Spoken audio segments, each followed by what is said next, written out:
Hopkinton High School has a proud and rich tradition in athletics. Led by Coach Charles Chick Welch and Coach Marion T. Harris, the teams of today could only hope to rival their accomplishments. Although the first public expenditures in education was in 1729 and the first schoolhouse built in 1743, it wasn't for another 180 years that Hopkinton formalized its athletic program. However, while Doubleday and Cartwright were figuring out their balls and strikes, while Princeton and Rutgers were figuring out which set of rules to play by in football, and while Dr. James Naismith found another use for the peach basket, sports actually flourished in Hopkinton. But it wasn't on the organized level that we see today. It was at the neighborhood level. It was Saddle Hill versus the Squash End. It was the boys from Bear Hill coming down on a Sunday afternoon after church and playing the men from the lane. Yes, it was a group of kids getting together in their field of dreams. But this video isn't about the history of Hopkinton's education, nor is it about the bragging right trophies of the neighborhoods. This video is to help commemorate the proud history of athletics in Hopkinton High School. Good evening. I'm David Hughes, class of 1963, presently a coach and teacher at Hopkinton Middle High School. It is my privilege and honor to be able to bring you through 7 decades of memories. Memories of tears, memories of sweat, and hopefully, most of all, memories of joy. Let us begin.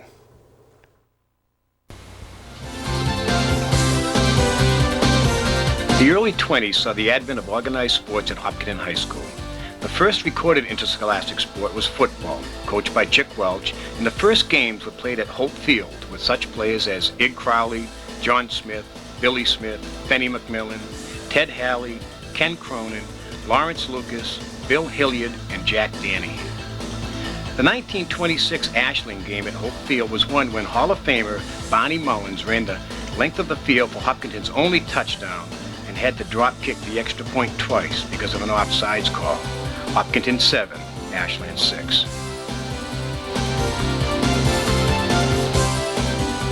With practice at the Ice House Pond, some of the earliest successes were recorded at the Boston Garden by our hockey team. George B. Brown arranged for Hopkinton to play State Powers Framingham and Natick at the Garden. Hopkinton won both games, aided by Amos Holt, Shorty Brown, Fran McGuire, Edmund Cronin, Jack O'Brien, Earl Cronin, and Hall of Famer Barney Mullins. A baseball team was formed by Coach Welch and invited to practice at St. Mark's, where essential equipment was often replenished by the gracious hosts. Some of the multi-sport athletes of this era included George Cronin, Ed Curley, Gilbert Cross, and James O'Brien, who also hit the longest home run ever at Milford Park. The 1930 Ashland football game is best remembered for the riot following the game, when the Hopkinton fans pulled down the goalposts and carried them back to Hopkinton after our upset victory. The 1930s brought continued success to Coach Welch's teams. His 1931 football team was the first of many undefeated teams at Hopkinton High. Some of the multi-sport athletes include Hall of Famers Dan Cady and Ray McMillan at 130 pounds apiece. Other athletes of this time were Billy Harrell, Ray Bowker, Tom Brown, Bunny Cousins, John Pine, Bill Kenny, Carlton Jackman, and Ernie Fecto. In 1932, Ann Gray started the girls' basketball team and handed the team over to Anna Dalton, with such athletes as Marion Adams, Lena Fecto, Kitty McDonough, Ruth Harrell, Catherine Harrell, Veronica Pine, Bunny Sullivan, Louise Whalen, and Rita Danahy. Marion Harris took over the coaching duties in '36 and immediately started to build a winning tradition that started with the undefeated basketball team of 36-37 with the likes of Hall of Famer Ruthie McMillan, Virginia Kenny, Lil Adams, Helen Fair, Mary McDonough, and Lena Karen. Coach Welch continued to coach football and baseball, with Bob Fox and Henry Baker each coaching a half a decade of basketball. The girls' basketball team continued their success, playing many home games at the Town Hall, and had another undefeated team in 39-40, with such stars as Mary Bernard, Eleanor Pierce, and Madeline McBride. Some of the boys' multi-sport athletes of the late 30s included Kelly Whalen, Bill Danahy, Buzz Cady, Bill Hunt, and Paul Phipps.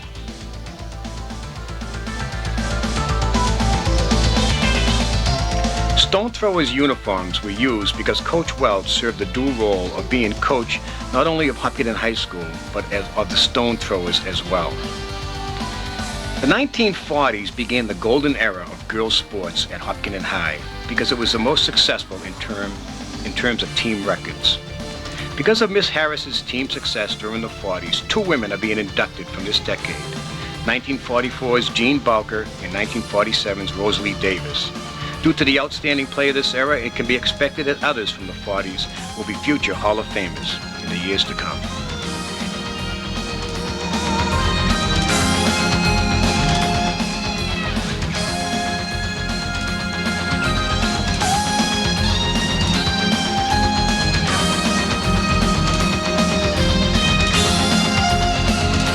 .1943 cheerleader Alden Foley went to Westboro High the next year and scored 2 touchdowns in the 44 game against Hopkinton. Chick Welch continued to coach football and baseball in the 40s, with Frank Moriarty and Henry Baker handling the basketball duties. The 1940s football team produced the best records in Coach Welch's tenure. 2 of the star athletes of the 40s are Hall of Famer Ed Diana, who was carried off to the Burlington bus by the Burlington players and cheerleaders in an attempt to kidnap him for their own. In 1943, Hall of Famer Ralph Cumlin, the outstanding lineman who also pitched a no-hitter in baseball. Other multi-sport athletes of this era include Charlie Hill, Chuck Hunt, Bud Whalen, Ted Hunt, Bob Lavoie, George Lowell, Red Ryan, John Cale, and Dick Varnum.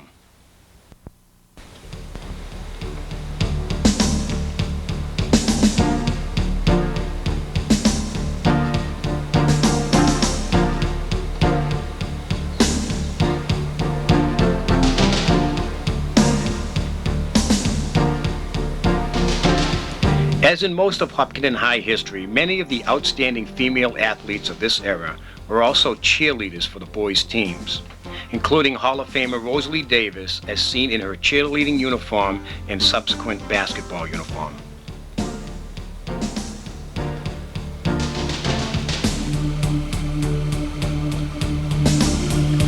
Coach Welch had an undefeated football team in 1947 and a league champion baseball team in 1949. Some outstanding athletes of this time included Dave Whalen, Dick Cahill, Charlie Robertson, Jake Cunningham, Arthur Lowell, Dave Cross, Bill Stickney, and Hall of Famer Aubrey Doyle. The 47 football team was led by outstanding linemen Dick Cahill and John Reedley and was quarterbacked by Dave Whalen. The undefeated season was saved playing to a tie with Holden. Dave Cross, who had not dressed in the first half, came out to score the tying touchdown. Players, coaches, and undefeated season were committed to history by this illustration by Coach Welch's son, Dave. Those who played during this era or saw the games, as well as those who came back later, can look back with the help of this artwork to remember one of the golden moments in Hopkinton's athletic history. Hopkinton's 7-6 victory over Ashland on Thanksgiving sealed the undefeated season and was the first Turkey Day win in 3 years.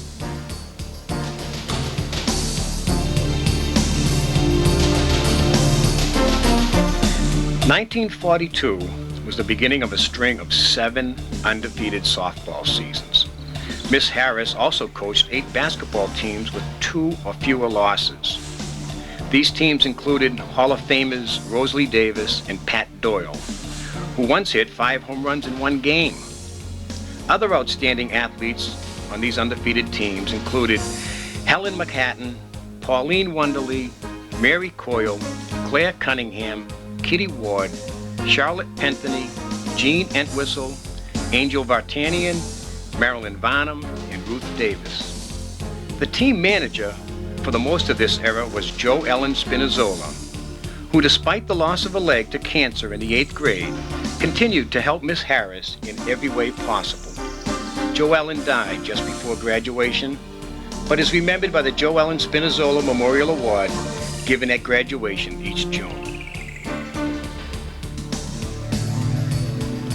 Both the boys and girls basketball teams won league championships in 1950. The boys, coached by Frank Moriarty, included Don Melvin, Joe Kenny, Ken Brown, and Hall of Famer Aubrey Doyle. Miss Harris's girls team included Ruth Davis, Janet Nordmark, Barbara Flood, and Hall of Famer Pat Doyle. In the late 40s and early 50s, Miss Harris again formed a field hockey team, but continued to coach basketball and softball to unparalleled success.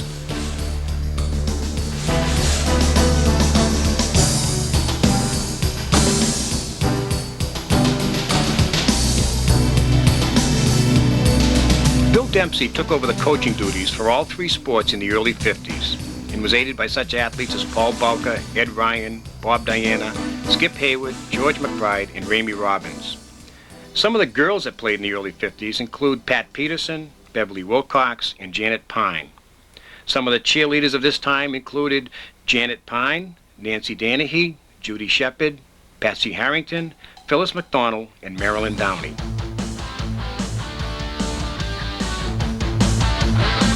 Other multi-sport male athletes of the early 50s include Jim Murphy, Lou Gillette, Jim Davidge, and Hall of Famer Jerry Cassidy, an all-around athlete who went to the University of Vermont and is enshrined in their Hall of Fame.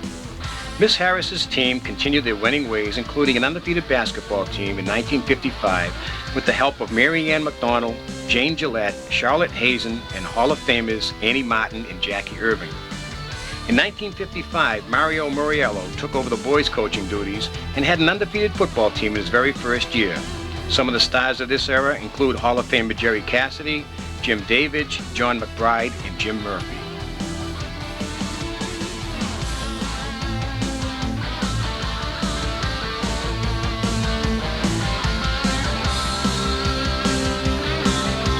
All of the 1955 football games were played on the road because the new high school was being built on the old field, and the new fields were involved in the construction. These fields still presently serve our teams. The new school contained the gym, which was later dedicated to Walter Brown, Hopkinton High graduate and booster, owner of the Boston Celtics and Boston Garden, former high school baseball umpire, and now Hopkinton High School Athletic Hall of Fame inductee. The new athletic fields were dedicated to Chick Welch in the early 1970s. Coach Muriello had a league championship in football in 1956, followed by Vic Rimkus and Ed Leary championships in 57 and 58. Multi-sport athletes of this era included George Broda, Timmy Danahy, Bobby Evers, Walter Dempsey, Bill McRobert, Bill Hayward, Tom Mullen, Bill McMillan, Mike Reed, Alan Hartson, and Gene Spinazzola.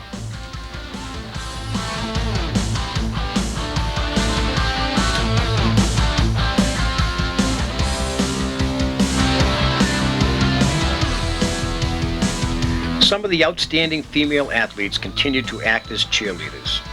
Miss Harris's teams of the late 50s included undefeated basketball teams in 58 and 59, with the help of Hall of Famer Jackie Irving, Helen Sibilian, Beverly Wilcox, Dutchie Hazen, Carol Stevens, Mary Cronin, Enid Wiley, Anita Masciarelli, and Jane Farrell.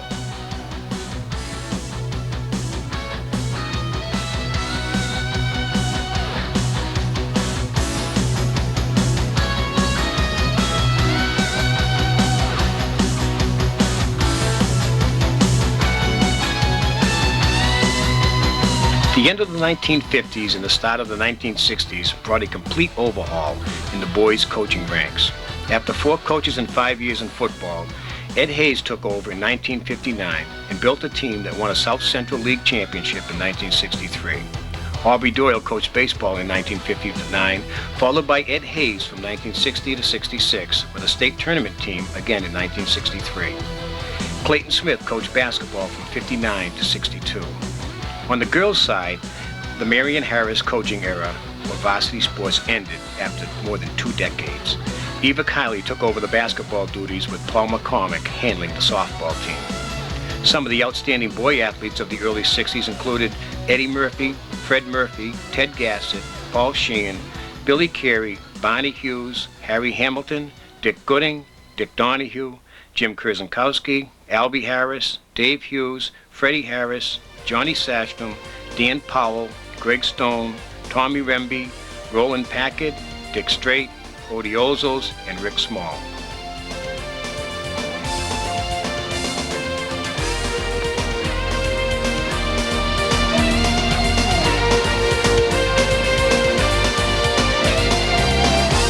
Outstanding girl athletes of the early and mid-60s include Carol Ann Ryan, Patsy Danahy, Anita Masciarelli, Sue Beavers, Marilyn Chimento, Donna Simpson, Ellen Hackinson, and Ann Brooke.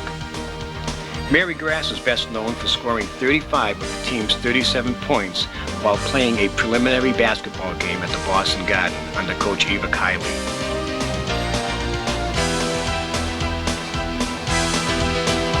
In the early 1960s, Hall of Famer Aubrey Doyle took over as athletic director and continued until 1992. During this tenure, more than a dozen new sports were introduced at Hopkinton High School, including golf and boys tennis in the 1960s. Frank Moriarty continued to be involved in Hopkinton athletics, coaching golf and writing articles on games for the local paper.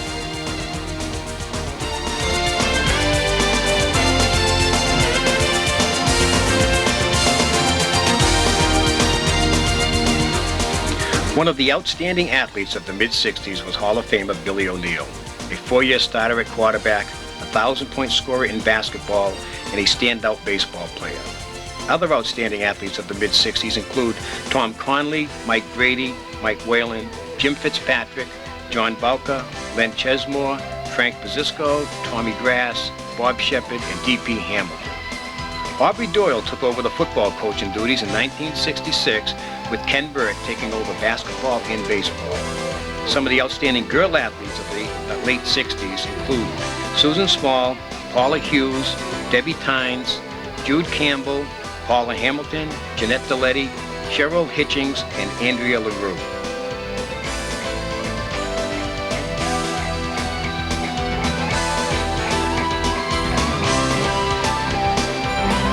Outstanding male athletes of the late 1960s include Rick Brault, Jack Whalen, Rick LePan, Ralph Edwards, Mike Cunningham, Cliff Bancroft, Robin Howard, Jerome Luciano, Bob Mangan, Mike Monjat, Rod Oley, and John Sanagate.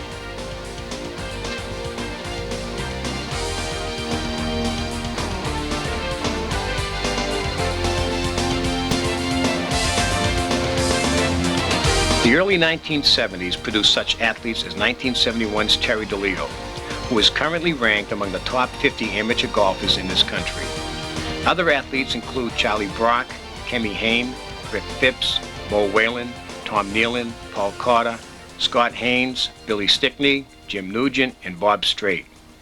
For the girls, Sue Beavers coached basketball and softball and created and coached a field hockey team from 1972 on. Some outstanding athletes of the early 1970s included Geraldine Conley, Dale Colella, Becky Love, Patricia Donovan, and 1973's Jane Welzel, a great long-distance runner who has won a national marathon title and was a top American woman finisher in the 1992 Boston Marathon. Jerry Hart took over the football coaching duties and produced 3 straight winning seasons with such multi-sport athletes as Chuck Hill, Frank Peake, Kenny Clark, Rick Wright, George McBride, Rick Davis, John Nealon, Joe Murray, Hall of Famer Mark Stickney, Mike Duffy, Dan McBride, Aubrey Doyle, Billy Mackin, Pat Lynch, and Dave Stickney. Sue Beavers' girls' teams in the mid-70s were aided by Hall of Famer Doris Doherty, Laura Love, Colleen Doyle, Denise Rousseau, Peggy Danahy, Lisa Doyle, Kathy Hatch, Sue Hayward, Peggy Donovan, Anise Bundy, Lauren Fisk, Laurie Moran, and Linda Welzel. All of the boys' coaches were aided by manager Dyke Warren, who kept stats, taped players, and reported on games for the local papers, despite being afflicted with cystic fibrosis. Barry Ullman started the cross-country team, while Joe Barnes coached both boys and girls tennis. Ken Burt continued to coach basketball and baseball through the mid-70s. Both of the inductees into the Hall of Fame came from 1975. Doris Doherty was a 4-year starter in basketball and flirted with the 1,000-point barrier. Mark Stickney was an all-league football and baseball performer who led the Tri-Valley League in football scoring and batting average in his senior year.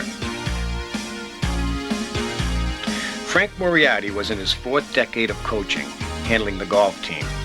In 1975, Ken Burt started the soccer team, and Miss Harris made a brief return to coaching, leading a junior high softball team to another undefeated season. Sue Beavers' field hockey team began to have great success, culminating with tournament teams in 78 and 79. She was aided by such stars as Julie Doyle, Dolores Lavelle, Nesta Connor, Colleen Kelly, Beth Stickney, Nancy Brown, Laurie Donovan, and Kelly Donovan.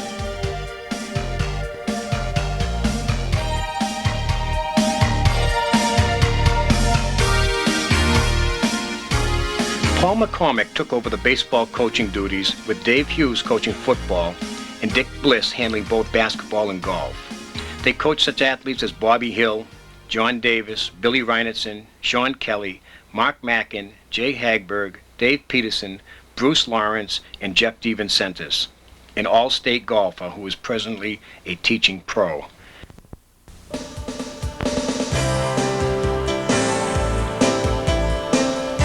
The overall success of athletics in the 1980s is unparalleled in Hopkinton High's history.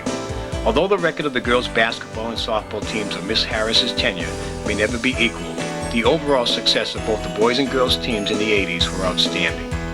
It was with this in mind that 4 representatives of this decade were included in the initial group of inductees into the Hall of Fame.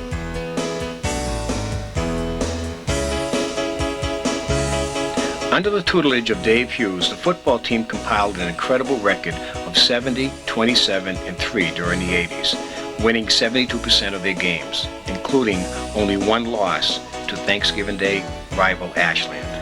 This included Tri-Valley League championships in 1981 and 1984. Some of the athletes of the early 80s included Hall of Famer Jimmy Adams, a 4-year starter in basketball and baseball, and a 3-year starter at quarterback and football, and Timmy Doyle, record-breaking running back and all-star defensive back. Also from the early 80s were Paul Hill, Brian Thomas, Kurt Svensson, George Hagberg, Rich Corbett, Jim Hart, Steve Marquardt, Peter Travis, Mark Kelly, Steve Pitts, Paul Welch, Wally Hebert, Dennis Sullivan, John Walls, and Jim Marquardt. The golf team of the early 80s had 3 consecutive 10-4 seasons under the direction of Coach Dick Bliss, the best records of any golf teams at Hopkinton High. These teams repeatedly went to the state tournament, and they were led by a number of standouts including Jim Reinertsen, Bill Carey, Chuck Mullen, Jay DeVincentis, and Roger Adams. Led by coaches Sue Beavers and Lisa Doyle Carloni, the field hockey teams had a string of 6 consecutive winning seasons, including an undefeated team in 1982 and tournament teams in 81, 82, 84, and 85. Dick Luzzi and Chuck Joseph coached the girls' basketball to 8 winning seasons in the 80s, winning 60% of their games and 71% in the last 5 years of this decade, making the tournaments in 83, 86, 87, 88, and 89. Outstanding girl athletes of the early 80s included Hall of Famer Mary Marquardt, Joanne Hayward, Lauren Brunel, Amy Flannery, and Kelly Gerard. Dave Hughes' football team and Dick Bliss's basketball teams in the mid-80s continued to win with such star athletes as Rich Shilosky, Phil Shilosky, Kevin Pitts, Mike Mansa, Brian Owen, Tom Chernak, Chris Grenda, and Chris Murphy. The girls' teams continued their success in the mid-80s with athletes such as Hall of Famer Susie Donovan, Lynn Swan, Amy DeLeo, Mary Burke, Jackie Swan, and Carol Westcott. Girls cross country was reintroduced in 1983 after an 8-year hiatus, this time under the direction of Coach Mike Scanlon. They compiled winning records in 4 of the 8 years. In 1985, the team was undefeated, led by stars Jennifer Golden and Rachel Donahue. Outstanding girl athletes in the late 80s included Hall of Famer Susie Donovan, Kathy Murphy, Michelle Fredette, Jessica Murphy, Stacy Dakey, and Laurie Davis.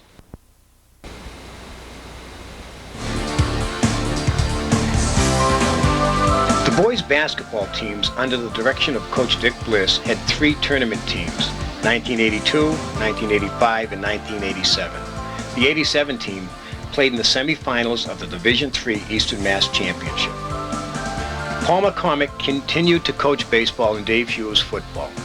Some of the multi-sports athletes of this era included Randy Anderson, Liam Kenny, Chris Gabriel, John Donovan, Dave Hughes, Brendan Doyle, Frank Lombardi, Brendan Kenny, and Paul Sonnet.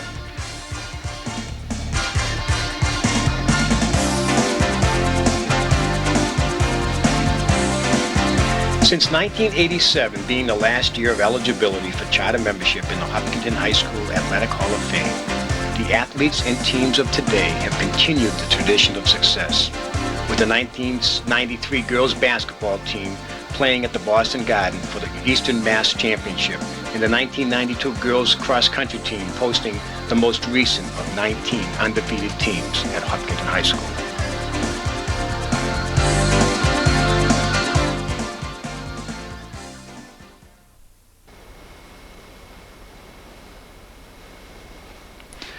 Welcome to the Hopkinton High School Athletic Hall of Fame. Tonight, it is my pleasure to introduce you to the Hopkinton High School Athletic Hall of Fame. Welcome to the beginning of a great tradition. Hopkinton High School has a proud history of athletic achievement, and the members of the Hall's charter class stand in the very first tier of contributors to that history. The Hall was founded to honor great athletes of the past, to ensure that their performances and accomplishments will never be forgotten. The Board of Directors is extremely proud of the individuals to be inducted tonight. We think you will all agree that their glory is Hopkinton's glory, and that their achievements on and off the field of play have reflected well on our community. Although the Hall of Fame was founded to honor great athletes of the past, this is in no way intended to diminish the efforts of all other athletes, coaches, and supporters. The very essence of high school athletics is based on participation, and although the abilities of others may not have matched those of the inductees, the importance of their participation cannot be overstated. Although these athletes, coaches, and supporters may have toiled in relative anonymity, we would not be here tonight to honor these initial inductees were it not for them. This evening necessarily and gladly pays homage to the past, but the Hall of Fame hopes to play a major role in the present and future of Hopkinton High as well. We hope this event will stir up a sort of productive nostalgia, fostering school pride and providing tangible assistance to outstanding HHS student athletes. We appreciate your interest and support over the years to come. I'd like to take this opportunity to thank all those who have made this evening possible. The Board of Directors has worked long and hard, reviewing literally hundreds of worthy nominations with good humor and a strong sense of fairness and history. We are also grateful for the enthusiastic cooperation of the town of Hopkinton and to the school department. Mostly, though, thanks go to the athletes inducted tonight for the memories they have given us and for the greatness that will always be a part of Hopkinton High.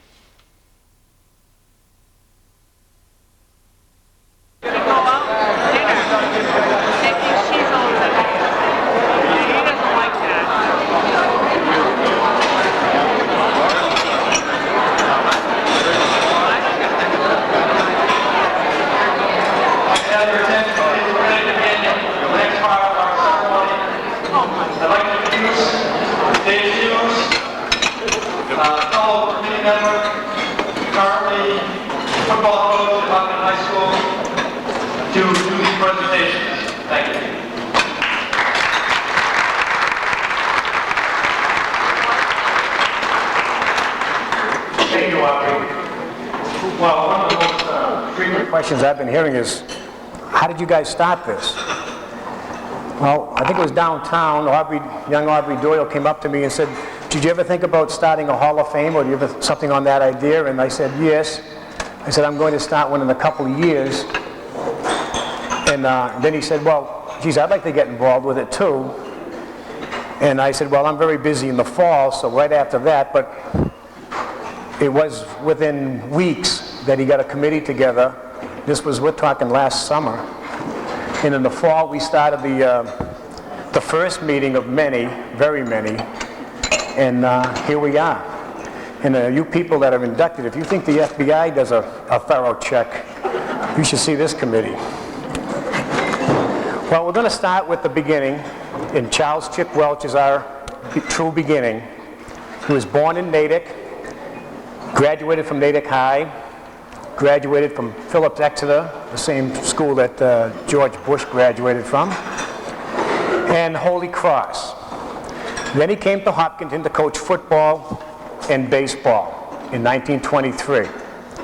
And his job was a writer at the Natick Herald. He was not a teacher at the time. And he had two undefeated football teams, 1931 and 1947. But needless to say, there were many, many strong teams before that and after that. His baseball teams of the late 20s and early 30s were also the strongest in the school's history. His 44 and 28 team only lost one game. His 49 team won the East Central League Championship. Leagues were not big. They weren't even around in the 20s and part of the 30s. He was inducted in the Mass High School Football Coaches Hall of Fame in 1963. And from all we've read, he was a very fierce competitor, but he was a true gentleman. And accepting his award tonight is his son, David. Dave?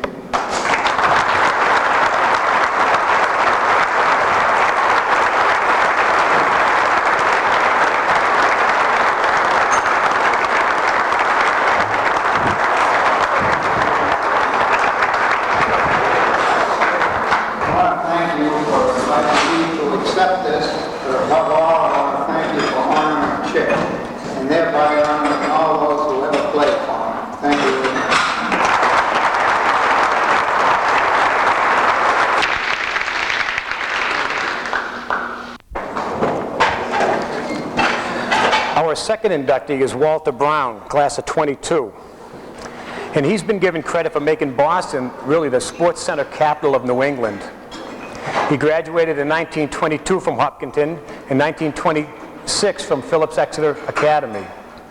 In 1937, he became president of the Boston Garden Arena Corporation. In 1946, he was the driving force behind the creation of the NBA and was owner of the Boston Celtics until his death in 1964.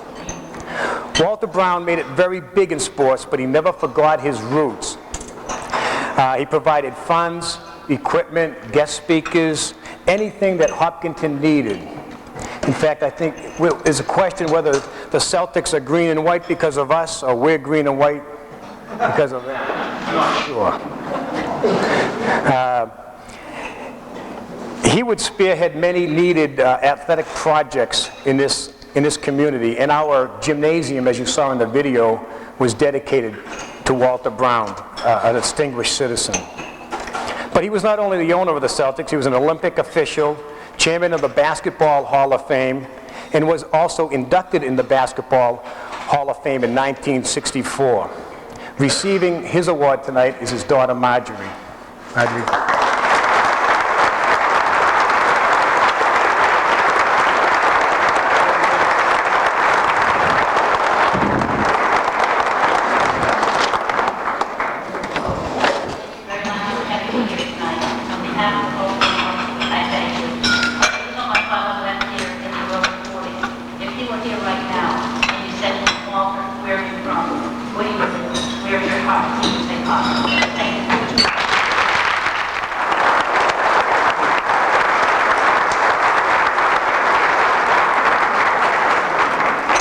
Thank you, Marjorie. The third inductee is John Barney Mullins. Barney was on the first football and baseball teams. Barney was captain in his senior year, 1925, when the Ashland team chose to kick off to start the game after winning the flip of the coin. Well, he raced 93 yards for the only score of the game. He also intercepted a pass that day, and he was a key player on a goal line stand that stopped Ashland for 4 plays inside the 5-yard line. He was captain of the baseball team and played on that infamous hockey team that defeated both Framingham and Natick at the Boston Arena. Barney went on to play football for Boston University. Barney was born on Kerry Hill, and for you that don't know where Kerry Hill is, you're going to have to ask somebody at the table. And he chose to live there with his wife Edna and raised 4 wonderful children. And who is Dave? Dave will receive Barney's trophy. Here we go.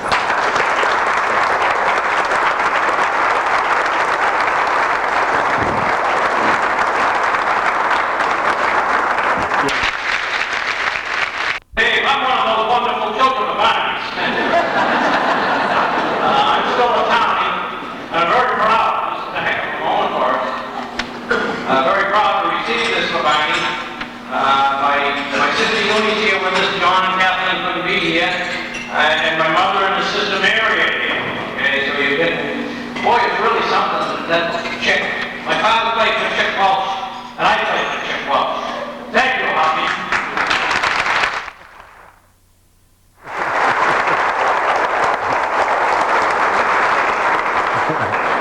Thanks, Dave.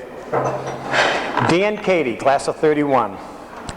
Member of all three sports, football, hockey, and baseball. In football, he was considered the triple threat as a runner, passer, and punter. He captained the 30 team that beat Ashland 18-0. Ashland comes up a lot in this tonight because we know most of the records against Ashland, whereas we don't know the entire records against everybody else, and it's also nice to poke fun at them. In baseball, he was a pitcher and an outfielder, and these teams beat the likes of a Natick and a Hudson. The hockey team also played Natick, Framingham, and Walpole. Then Dan went on after graduation and played on 4 undefeated stone thrower teams. And he also, which was very interesting, toured the country as a professional wrestler along with Gil Cross and Charlie Lowell.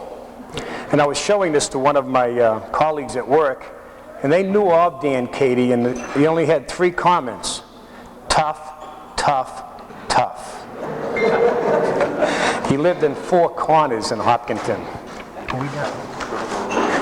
Oh yeah, and his brother Buzz will accept his award.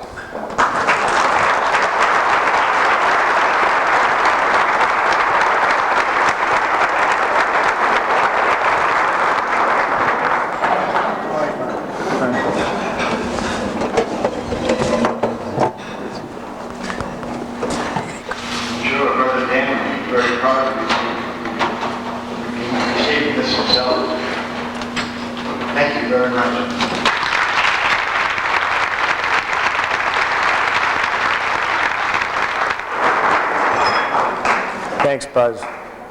The first of some real great nicknames. Ray McMillan, class of 33.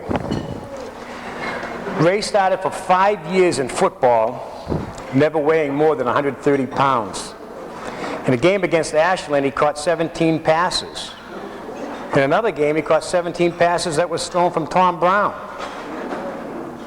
He was captain of Chick Welch's first undefeated team. Ray and Tom Brown were mentioned in the Spalding Sporting Book in recognition of their hockey prowess.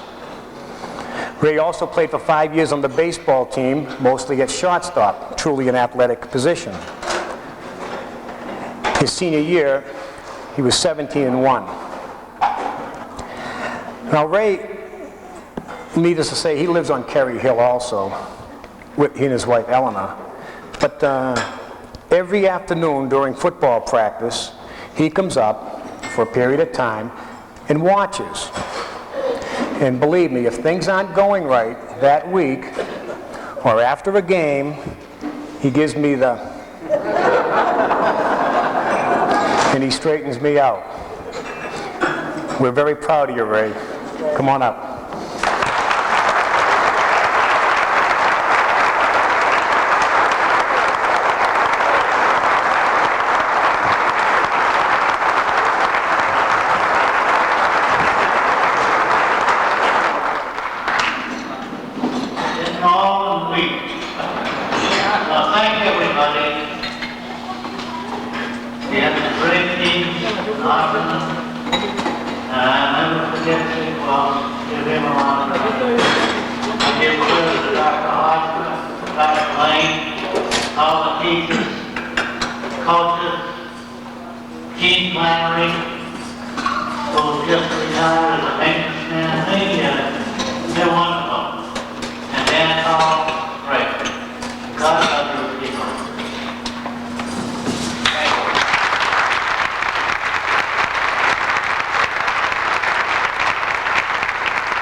Well, not to be outdone, Ray, but your sister Ruthie McMillan Kenny, class of 37, is also a member of this charter member. She was a member of the first women's sport teams in Hopkinton. She started at forward when they played three-man to a side for 4 years in basketball and led the team in scoring for three straight years. She was captain her senior year on Miss Harris's first undefeated team, 1936-1937. She was vice president of a class and president of the girls' club. She was also a cheerleader for 3 years. Ruthie still lives on Kerry Hill, where she and her husband, Tom, raised 3 wonderful sons. Ruthie McMillan.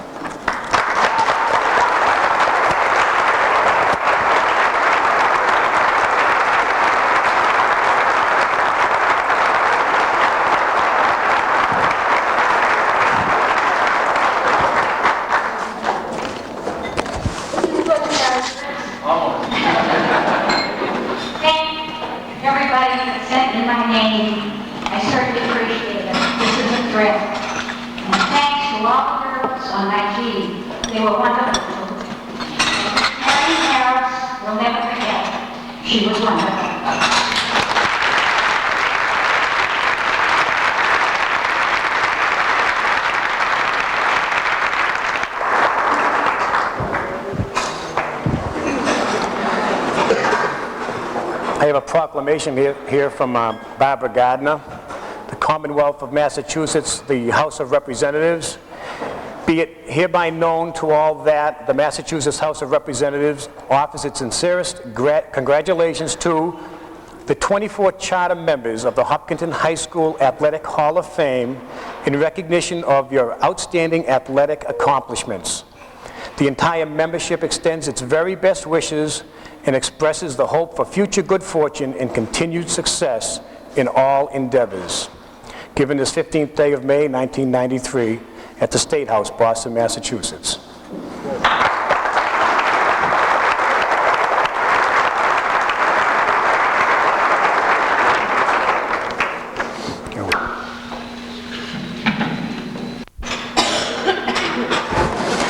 Uncle Ed, Eddie Diana, 1942. Great Uncle Ed, I guess. I call you that because I know your nephews. I coached them. They were pretty good, but I guess not as good as you.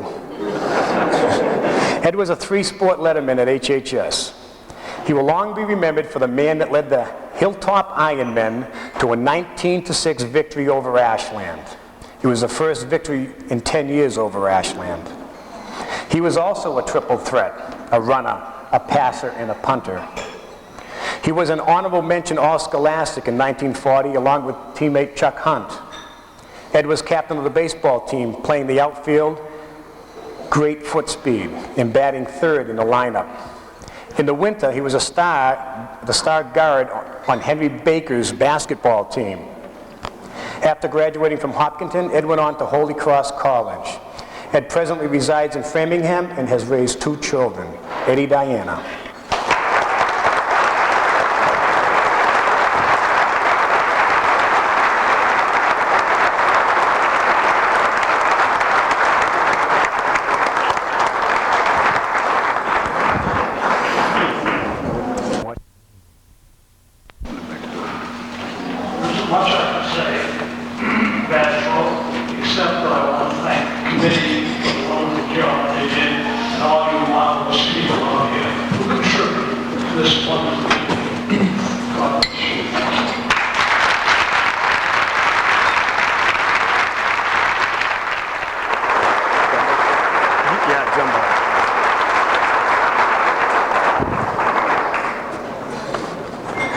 Ralph Jumbo Cumlin, class of 1943. Jumbo starred in football, basketball, and baseball. Jumbo was unquestionably one of the best linemen to ever graduate from Stedgy Prep. He was captain of the 42 team that tied Concord.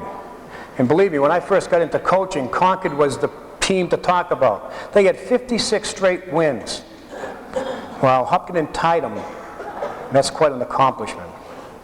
His football team never lost to Ashland.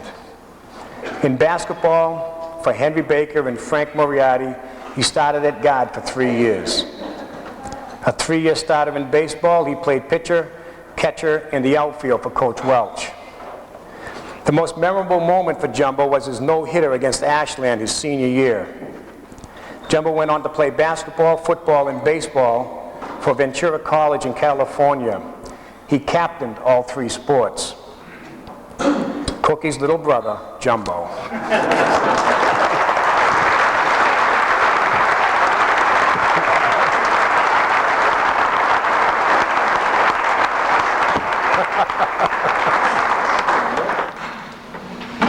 I wish to thank the hard-working Hopkinton High Hall of Fame Athletic Committee, my friends, and my many teammates for making it possible for me to be standing up here tonight for the official induction to the Hopkinton Hall of Fame. I thank you very much.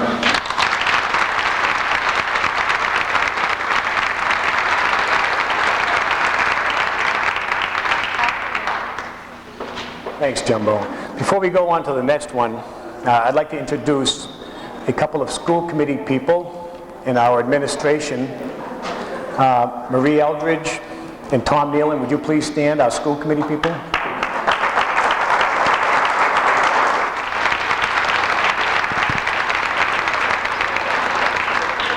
Our principal at the high school, Dr. Thomas Lane.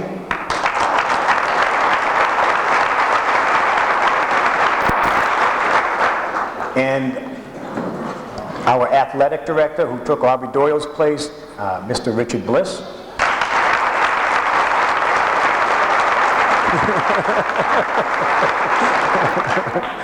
If Dick could speak, I know what he'd say. He said, I don't know how you did it. Gene Bulker Murray, class of 44. The Bulker family has been involved in athletics at Hopkinton High School for over 40 years. Jean was the best. She played 4 years of basketball, softball, and 2 years of field hockey. Her basketball teams lost a total of 6 games in her 4 years, playing guard and playing the teams like Framingham and Northborough. She was captain her senior year.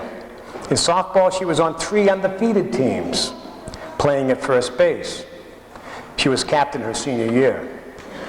She and her husband Joe raised 6 children and still reside in the Squash End. She was the best, Jean Bulker.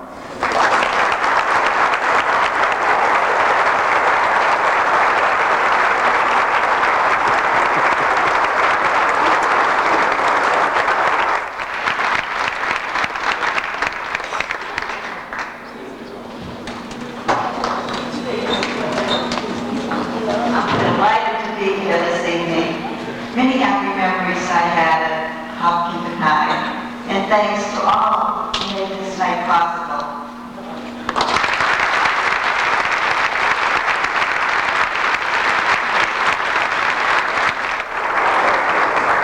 Thank you, Jean.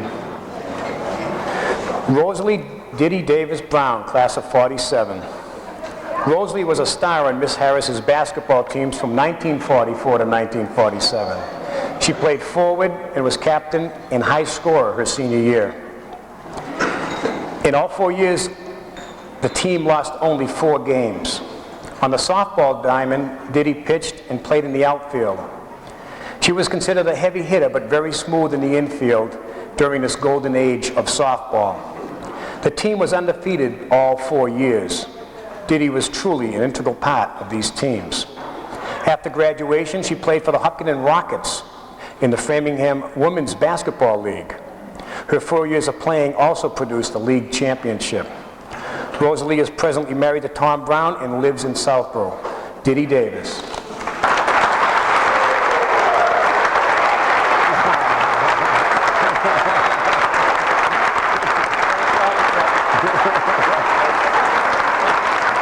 Oh, that's nice.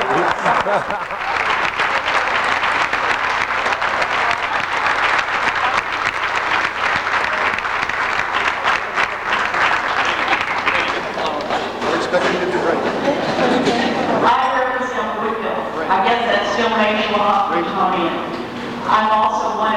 children, and I took a terrible hassle when my name came up for Hall of Fame because my sister said, why not me? There are a couple of things that I think should not go unsaid tonight. The committee for the authority and all they did and the nice evening they've given us. But I'd also like to thank Ms. Harris. It's very hard for my family to think of their Nana as a Hall of Famer. But something that I remember 46 years ago was the discipline that Marion Harris instilled in all of us.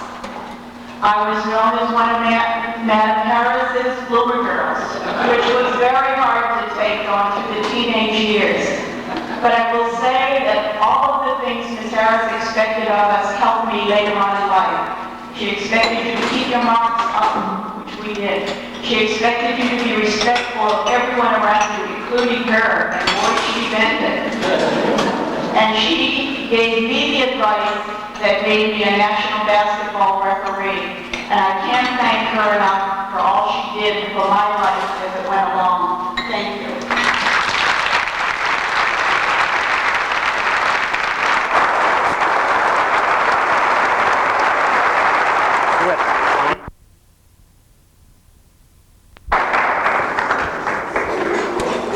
Very nice.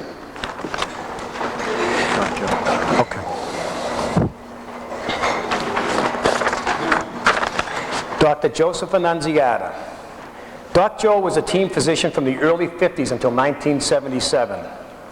He grew up in the streets of the Bronx in New York City and attended St. Mary's, where he was the MVP on the baseball team. At Villanova, he played football before coming to Hopkinton. He knew the value of athletics. He would look out on the field and see the kids and have a special feeling. He felt these kids were his kids. It was truly his second family. According to his son Paul in a letter we received, this was his true enjoyment. Doc Joe really loved the town, the people, but most of all, the kids. The memorial at the town common reads, Joseph F. Annunziata, 1911 to 1977, doctor, counselor, friend. And receiving his award is son Joseph.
God bless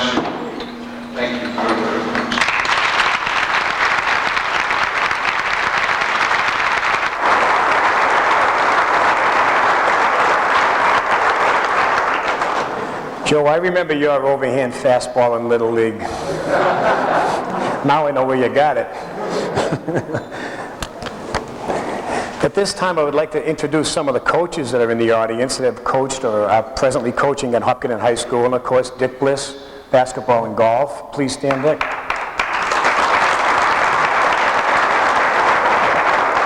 Kenny Burt, soccer, baseball, basketball. Joe Ambrosino, basketball coach.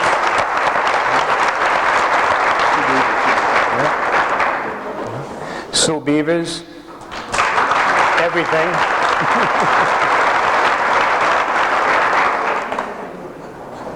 Aubrey Doyle.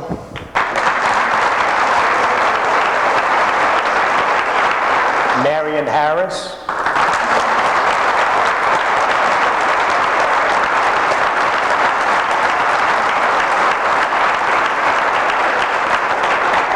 Laurie Whalen.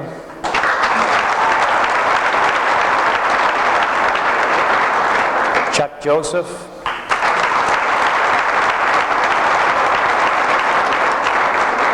Lisa Doyle Carloni.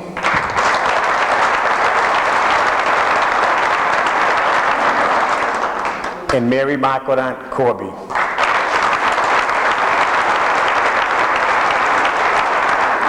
Thank you. E. Aubrey Doyle, class of '50. Hopkinton has a rich history of long service to the communities, you know, as Doc Joe, Jerry Bulker, our former police chief, Betty Strong at the library, Cookie Cumlin at the highway department, Jack O'Brien, John Carey, Chick Welch, Marion Harris, all related to the school department. But few can lay claim to the continued and varied efforts of E. Aubrey Doyle. He was a great athlete in the late 40s in basketball, football, and baseball. He coached JV basketball for 7 years. He coached JV football for 10 years. JV baseball for another 10 years. He was varsity baseball coach for 1 year. Varsity football coach for 5 years. Athletic director, Dick Bliss, for 31 years. 30 to go. Yearbook advisor, class advisor, anything you needed, if there was need, he would be there. He still found time to raise a wonderful family with his wife, Joan. The 7 children went on to captain 12 different teams. Oh yeah, he taught math too, and he had a part-time job. E. Aubrey Doyle.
Not to be outdone, Aubrey, Patricia Doyle McNamara, class of 1951.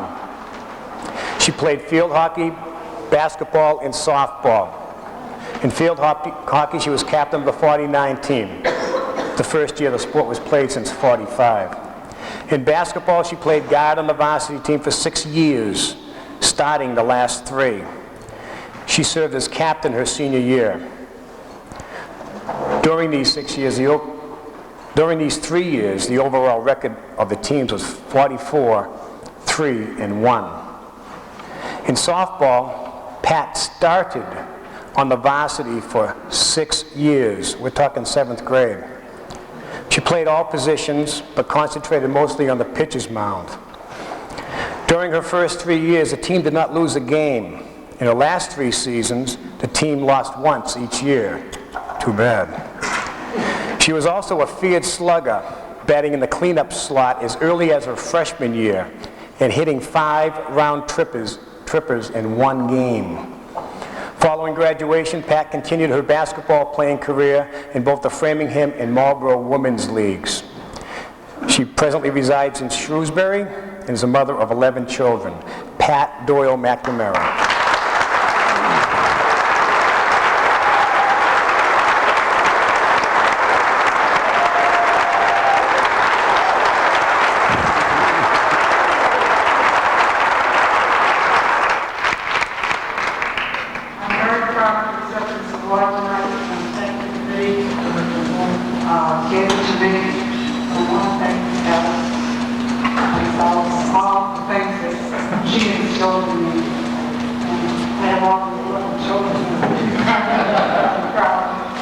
Thank you.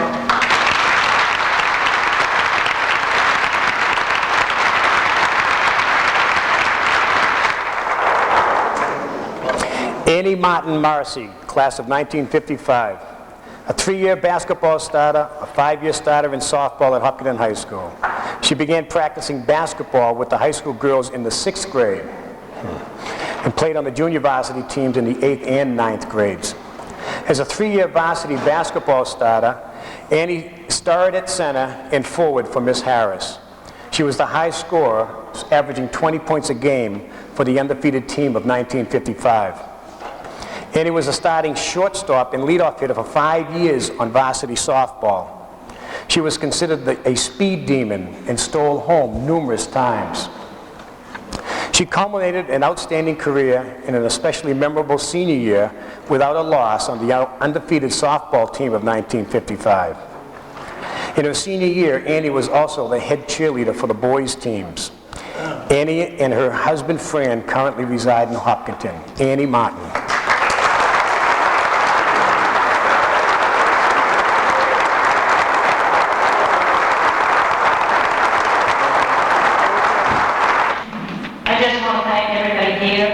Very nice. I want to thank the basketball and softball teams of 1955 that allowed me to win this award. And of course, Miss Harris was my coach. And still, like Kitty said, everything that we could count on the rest of our lives. Thank you very much.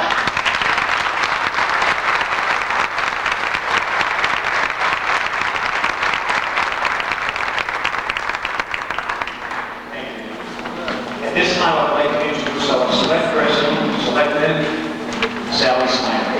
Please stand up.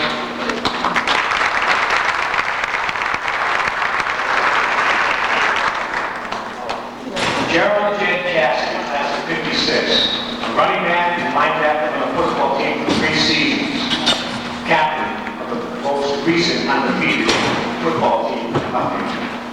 He played varsity basketball for 4 seasons and starting guard Coach Moriello for 3 years. Jen also was a varsity baseball starter for 4 seasons. Jen pitched a no-hitter versus Holliston in 56. He played left field for both the Milford Legion team and the Milford Town team for 2 seasons. Jen continued his athletic prowess at the University of Vermont, where he played football for 2 years and baseball for 4 years, serving as captain his senior year. He continued playing baseball as a Minnesota Twin Farmhand for 2 years. Jim was inducted into the Vermont Athletic Hall of Fame in 1989 for his, not only his achievements in the baseball diamond, but on the gridiron. Jerry and his wife Eileen currently reside in New York and is currently today celebrating their 28th wedding anniversary. They have 3 children. Up one.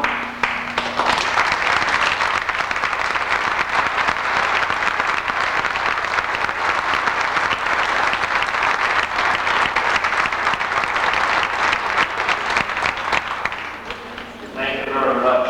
This is indeed quite an honor. It's quite a day because, as Dave just said, it's also our 20th anniversary. I want to thank the Athletic Hall of Fame Committee for this honor and gave me an opportunity to see some of my classmates, teammates that made all of this possible. opportunity to talk to Miss Marion Harris, who was my chemistry teacher, and also taught me a little bit about discipline as well.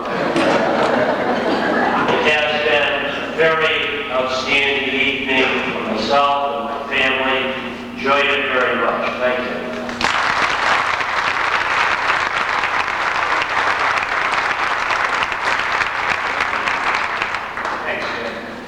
Jackie Irving LaVoy, class of 1958. She was a starter on 2 undefeated basketball teams, captaining the team in her senior year. During her 4 years of high school, the basketball team that she played on only lost 2 games. Jackie was number 33. Some Celtic guy copied her. In her spare time, Jackie was a cheerleader for 2 years, again, captain her senior year. On the softball diamond, she was on the varsity team from the 7th grade through her senior year. Again, captain her senior year. She was a 4-year starter in center field and batted fourth on powerful teams in the mid to late 50s. Teams so powerful that they once had a 32-run advantage in the first inning. The LaVoys had 5 children, her and husband Bob. Jackie Irving.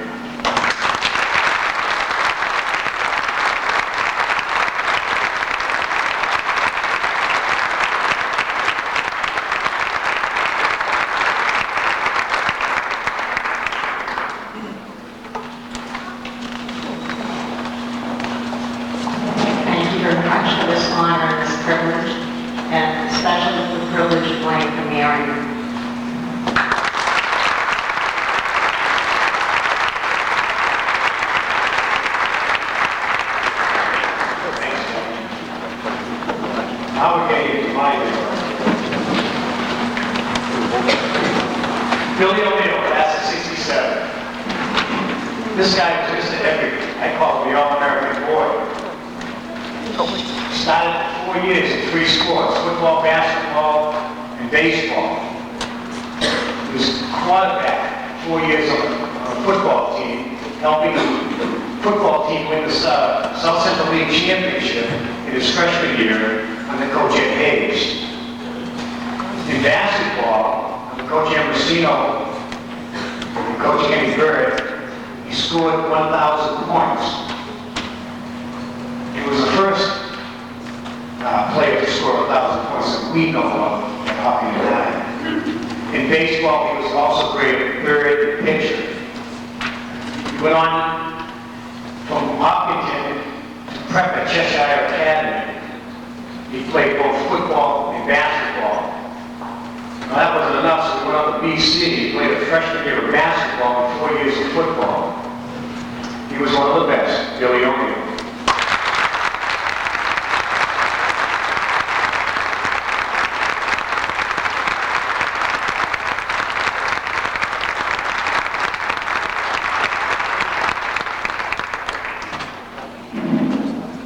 It's always great to be back to Hopkinton.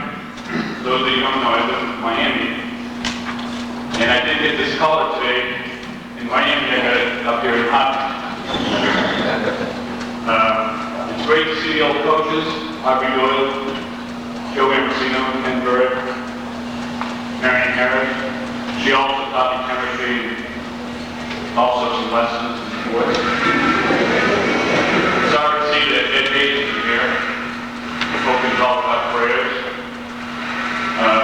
It's great after 25 years to be remembered by Hopkinton.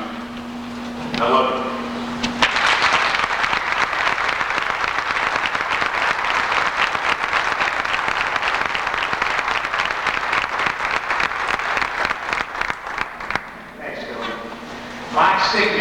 Class of 75.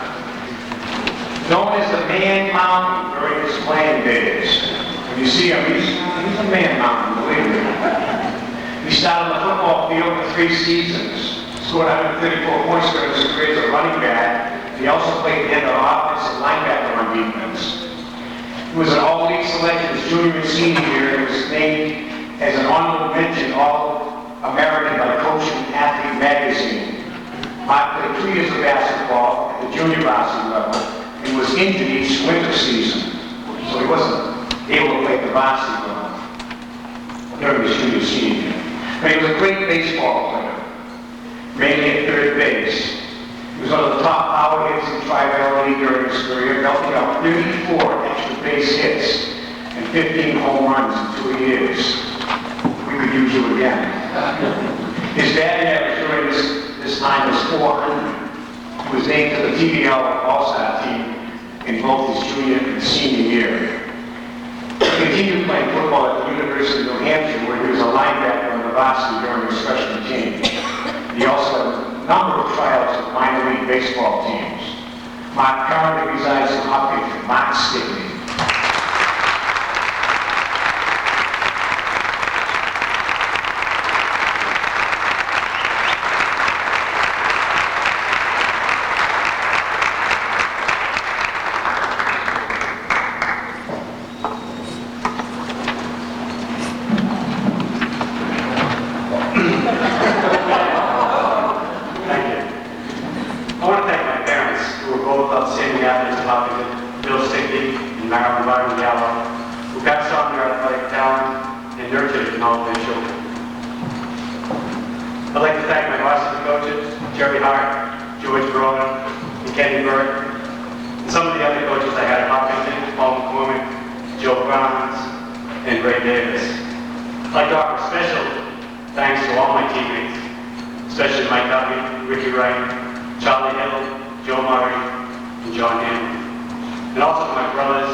Doris has a degree in nutrition from the University of Massachusetts and currently resides in Hopkinton with her son David and their 2 daughters.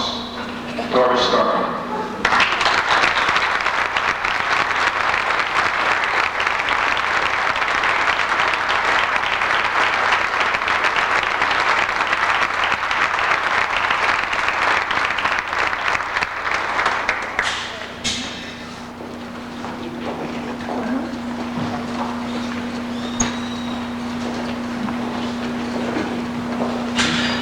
One small clarification. This is my husband, David. Since 1975, when I graduated, I've had some time to reflect on who most influenced my athletic career at Hopkinton, and there's a couple of women that come to mind. One, first woman was a terrific coach, and she was a great motivator for me. Many thanks to Sue Beavers for helping me achieve my best. The second woman has also served as a great role model and herself as a great athlete and basketball star in the class of '49. She also happens to be my mother and an angel. Thanks, Mom.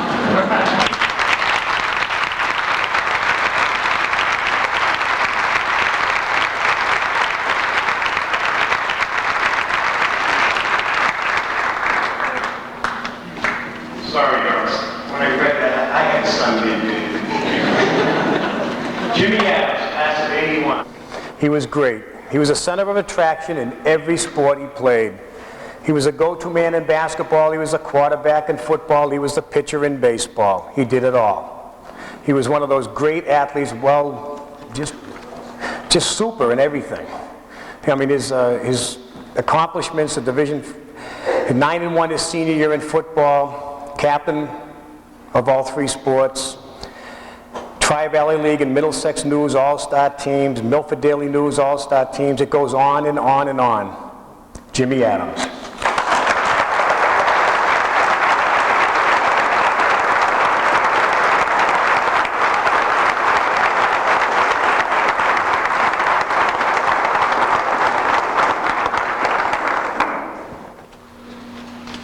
Just like to thank the committee and everybody, and thank the players that played with, like Bruce Lawrence and Paul Evans, Timmy Doyle, those guys around. I couldn't help them, but good. So thank you very much.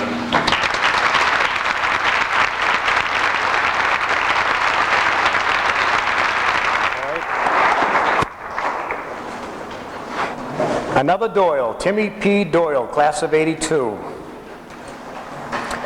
Timmy was truly, he made his mark on the football field more than the basketball, but he was a great baseball player too. But he, all the teams that I've coached from 78 to present, I have to rate him as my #1 player. He could do anything. He was not only a great running back, but he was even a better defensive back. When he made All-League, he made it for 3 years at 3 different positions, end, running back, and D-back. He was also selected to Division IV All-Star team by the Globe. He played in the Shriners game, the first player from Hopkins to play in the high school Shriners game in Boston. Our second player, Paul Hill, was first. In basketball, Tim played his sophomore and senior year as a spark plug off the bench. 3-year starter on the baseball team. I know he played for the Westboro Legion. But Timmy had one thing that he had a great way of making average kids, his teammates, average kids, better. And that's why he truly was a winner. Timmy Doyle.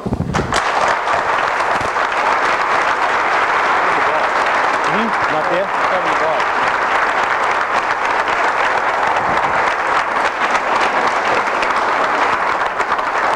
Couldn't find it? I'd like to thank all my teammates and coaches. Without your support, this induction would not be possible. I'd like to thank the Hall of Fame committee and the entire community. Great showing by everyone for all your support. I'd like to thank my brothers and my sisters for making me such a competitor.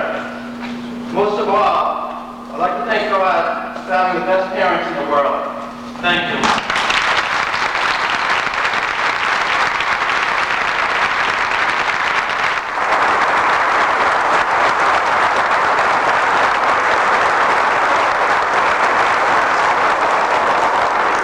Thanks, Tim. Mary Marquardt Corby, class of 1983. Another true, blessed, great athlete. She could do it all. A 4-year starter at halfback and link on the field hockey team. She was captain and co-MVP of the undefeated team in her senior year. 16-0 under Coach Sue Beavers. She was a Tri-Valley League All-Star as well as the Milford Daily News All-Star in both her junior and senior years. In basketball, she was a 4-year letter winner and starting point guard for 3 years. She was captain and team MVP her senior year. She was voted to the Tri-Valley League and Milford Daily News All-Star teams both her junior and senior year. She was selected as a Middlesex News All-Star and runner-up for the Boston Globe's MVP her senior year. In softball, a 4-year starter, playing every position except catcher. Smart. Mary continued her basketball career at the University of Mass, where she played all 4 years and was elected captain her senior year.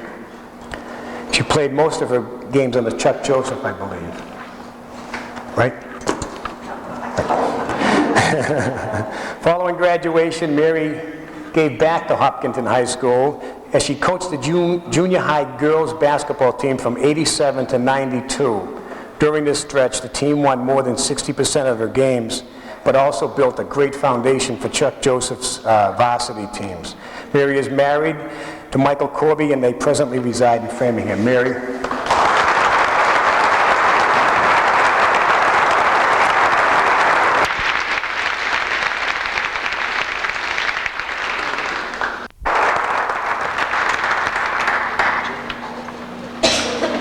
Sorry, I sit so far away.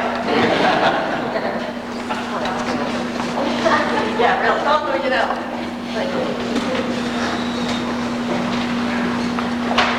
It's actually very interesting that I'm standing here speaking tonight. We had a lot of debate about whether the inductors would speak and whether they wouldn't. I decided to make it very short, very sweet, sing something at the end. Thank you all for coming. I truly appreciate it.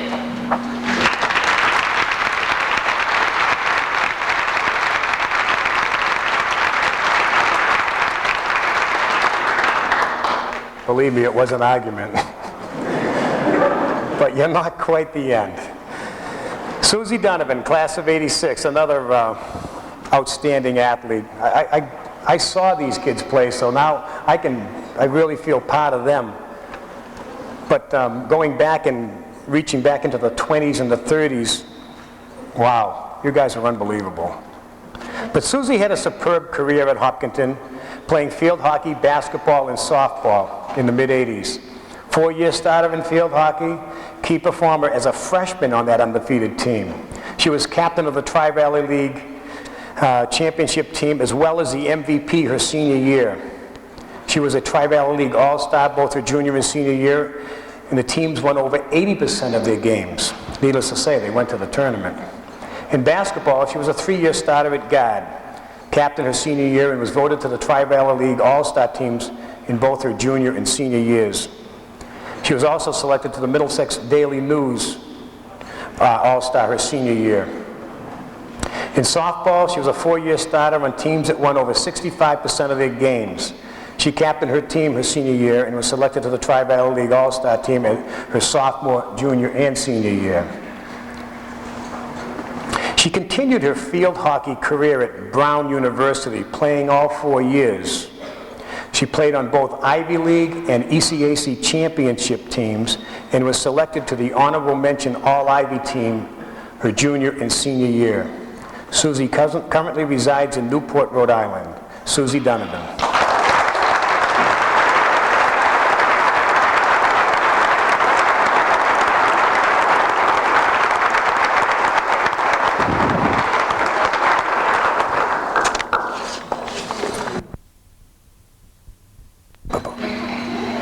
Being the last speaker, I would like to keep it brief, but I have a couple things that I'd like to make sure that I get in. Thank you, first of all, to the committee for allowing this to be possible. As I sit here, watching all these other people be inducted and seeing the recognition for the coaches from Hopkinton High School, I can't help but be thankful that I've been a part of that. I had Mr. Doyle as my math teacher for 4 years. I also had Mr. Bliss as my gym teacher for 6 years, my first of 6 grades. I had the pleasure of playing with Mary Markinon. I had Mr. Joseph as my basketball teacher, as my basketball coach, and also a teacher. And I also Mr. Hughes as my 8th grade science teacher. So I'm full of all these great people in my life, and trying to put myself together. I'd also like to thank my sister Lori, just to lighten up a little bit, tell you a little story. I'd like to take the opportunity to finally say thank you to her, because she told me that someday I would thank her for everything that she taught me. When I was probably 5 years old, she had me on a shortstop, hitting line drives to me. And I was crying, saying that I hated playing softball and I would never play when I got older. And she swore to me that I would play and I would love it and I would be the best one out there. So I'd like to say thank you, Lori, and great job as a softball coach. Thank you very much.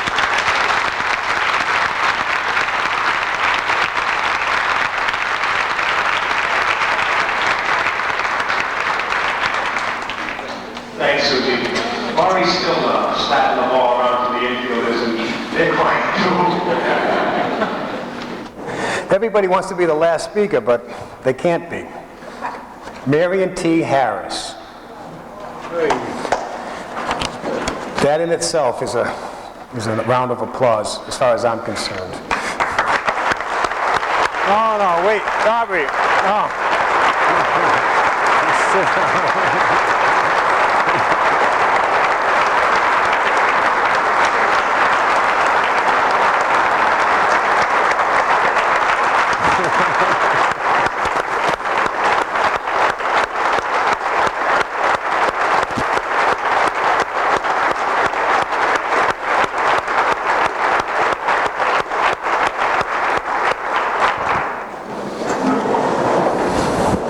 She did not graduate from Hopkinton. Leominster High School, where she starred in basketball, track, and softball. She went on to UMass and was named Outstanding Woman Athlete before graduating. She came to Hopkinton in '35, and we're all glad she did. She coached basketball for almost 25 years. She started the softball team and the field hockey team of the early '40s. In all the years of basketball, she had only one losing season, and some of us would kill for this today. 6 wins, 8 losses. These included undefeated teams of 37, 40, 42, 55, and 58. In softball, she was undefeated from 42 to 49, and again in 1955. No team ever lost more than 2 games in a season, or they would hear about it. The amazing thing as she spans the 30s, the 40s, the 50s, the 60s, through the 70s, and retiring in the early 80s, Aubrey got her out of retirement in '75 and '76 to coach the junior high basketball and softball teams. They went undefeated. 14 of tonight's inductees were direct beneficiaries of Miss Harris's coaching or teaching. She retired in 1980 as a science teacher, class advisor, student council advisor, principal when John Carey wasn't able to do it. But to many, tonight, she retired as coach. Marion Harris.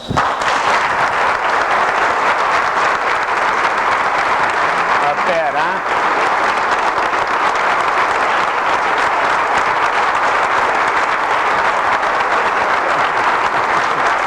Congratulations.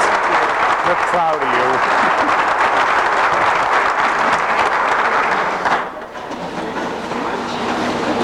I guess, according to the record, I'm a better coach than I am a speaker. But I want to congratulate the committee for a wonderful program we put on here tonight and giving me the opportunity to meet so many of my old friends that I've made while teaching here in Hopkinton. I might say that my record of coaching would not be as it is if it hadn't been for the wonderful young girls and women that I coached. They were not only my basketball players, but they were my true friends and loyal to the nth degree. Thank you, David.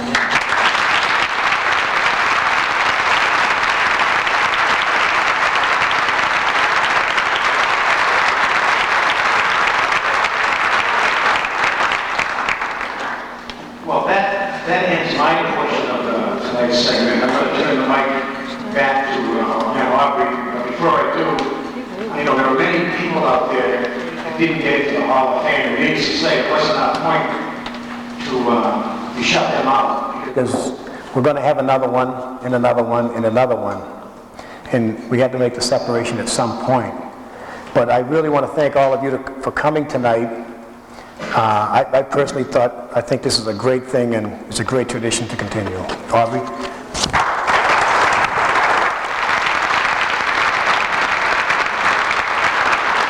Dave said that concludes our program for this evening. I'd like to thank everybody for coming. I'd like to thank everybody on the committee, especially Dave, for the amount of the work he did on the video in tonight's program. Ernie Fecto for the great fundraising that he did. Mark Stickney for the incredible amount of time he put in to get the video working and the program together. George Wright for the putting together the video for us, and my wife for putting up with me for the last 9 months or so with this program. I'd like to ask the inductees if they could to stick around for a few minutes so we could get a picture of everybody. And that's it. Thank you all very much.